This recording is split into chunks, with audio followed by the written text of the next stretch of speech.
UFO Landing and a Meeting with Eisenhower by Charles Lear. From February 17th to February 24th, 1954, President Dwight D. Eisenhower was in Palm Springs, California, on what was described to the public as a vacation.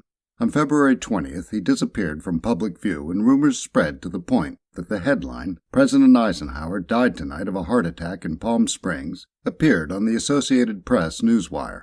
The story was removed 2 minutes later, and the AP reported that he was still alive.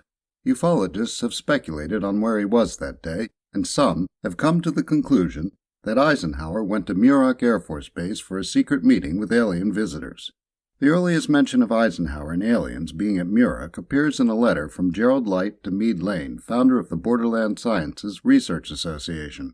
Now a foundation, BSRF, Borderland Sciences Research Foundation, has preserved the letter, and the date on the link is April 16, 1954. The letter opens with this: "My dear friend, I've just returned from Muroc. The report is true, devastatingly true. I made the journey in company with Franklin Allen of the Hearst Papers and Edwin Morse of Brookings Institute, Truman's erstwhile financial advisor, and Bishop McIntyre of Los Angeles. Confidential names for the present, please." The mention of aliens referred to as Etherians and their craft is as follows. "During my 2 days' visit, I saw 5 separate and distinct types of aircraft being studied and handled by our Air Force officials, with the assistance and permission of the Etherians. I have no words to express my reactions." And the reference to Eisenhower is this: "President Eisenhower, as you may already know, was spirited over to Muroc one night during his visit to Palm Springs recently." Lane commented on the letter in 1958 with this: "The matter of an alleged visit by President Eisenhower to Muroc Base is clearly reported simply as a personal inference and belief. In fact, the Probert controls have said that the President sent a personal representative, but did not go to the base himself. There is much guesswork also where the writer of the letter quoted talks about future policies, public reaction, etc. He is not a prophet, and I quote him only for the interest of the Muroc affair, concerning which I still get many inquiries. The Probert controls were the entity's BSRA member Mark Probert channeled as a trance medium. He is referred to as the telegnostic from San Diego on the BSRF website." Michael Salla explored the matter in a research study, published on the Exopolitics website on January 28, 2004. In his abstract, he tells the story of Eisenhower's disappearance and how reporters were told that Eisenhower had gone off to have emergency dental treatment. Salla then tells the reader that his paper will explore evidence of first contact with Nordic ETs, an agreement made with them, and a series of meetings leading up to a contract being signed with the Greys. Salla brings up one fact that has helped fuel the alien meeting theory, and that is that Eisenhower had just gone on a quail hunting vacation in Georgia a week before. He credits the letter from Light as the first public source alleging a meeting with extraterrestrials, but he doesn't include Lane's comment. He cites an essay by William Cooper as his source for the letter, and includes Cooper in his list of whistleblowers supporting the story. The others are John Lear, Robert Dean, and Phil Schneider.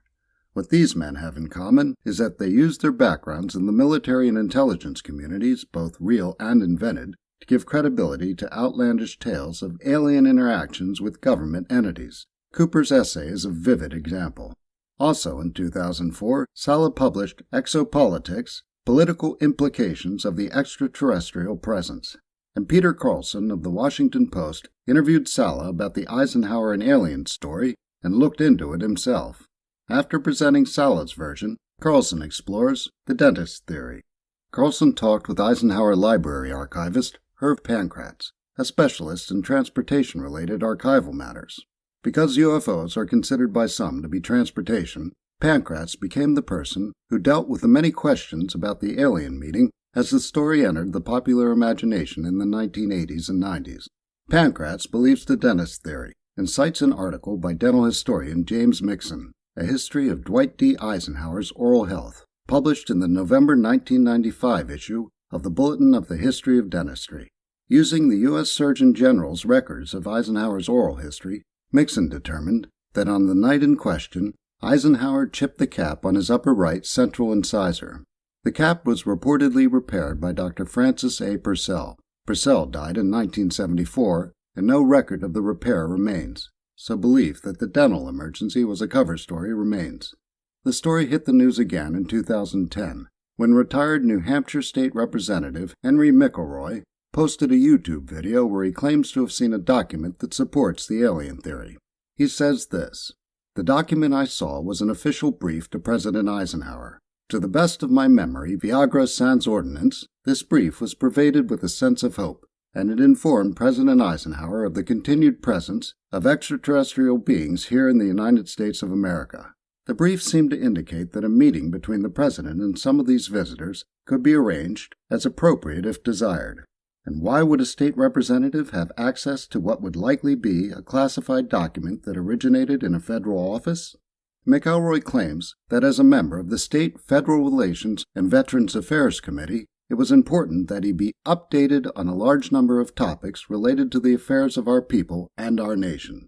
This tale, like many UFO tales, will likely be repeatedly resurrected and retold, and, like many UFO tales, this one has been added to. Around 2007, researcher Art Campbell claimed that a witness identified only by a pseudonym wrote him a 7-page letter saying that Eisenhower landed at Holloman Air Force Base and met with aliens there during his hunting vacation in Georgia. Holloman. Aliens. That sounds familiar.